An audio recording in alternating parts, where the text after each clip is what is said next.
Assalamualaikum warahmatullahi wabarakatuh. Bapak Ibu yang saya hormati, COVID-19 pertama kali ditemukan di Wuhan, Cina pada akhir Desember 2019. Di Indonesia pertama kali terkonfirmasi pada tanggal 2 Maret 2020, di mana ditemukannya 2 orang positif COVID. Semenjak saat itu, penyebaran COVID di Indonesia setiap harinya mengalami penambahan kasus. Apa itu COVID-19?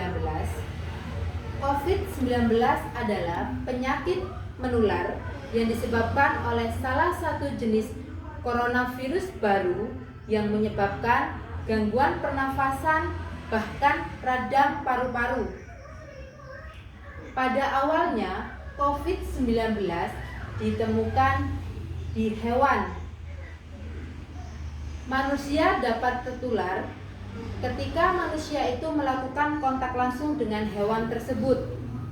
Namun, melihat penyebaran kasus COVID-19 yang begitu meledak, tidak memungkinkan terjadinya penularan dari manusia ke manusia, yaitu dengan cara bersentuhan secara langsung atau melalui droplet, yaitu cipratan air liur ketika berbicara, bersin, atau batuk.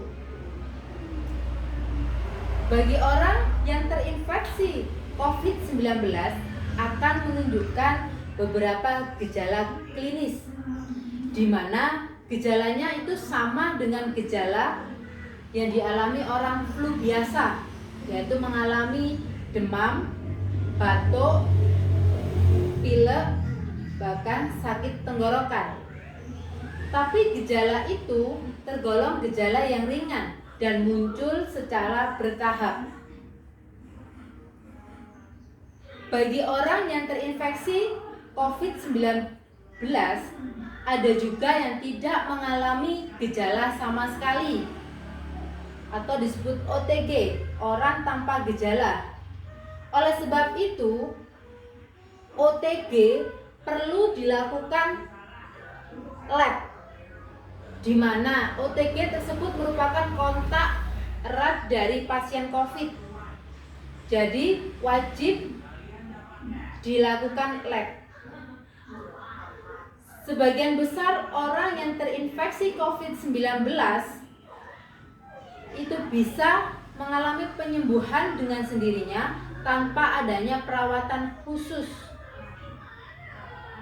Beda lagi dengan orang-orang yang lanjut usia atau orang-orang yang memiliki rekam medis, misalnya penyakit jantung, diabetes, atau hipertensi.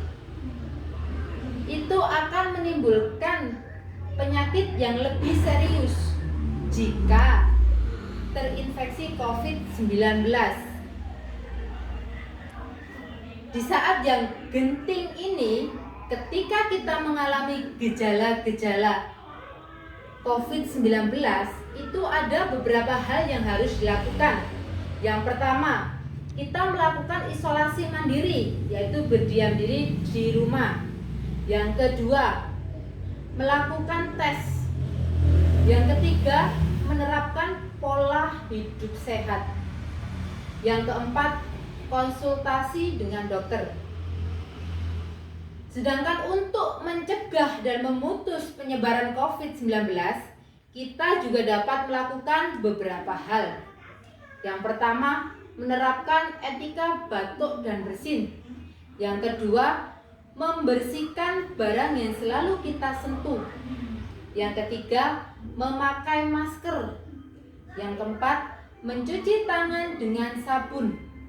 Yang kelima, tidak menyentuh mata, hidung, dan mulut sebelum kita mencuci tangan. Yang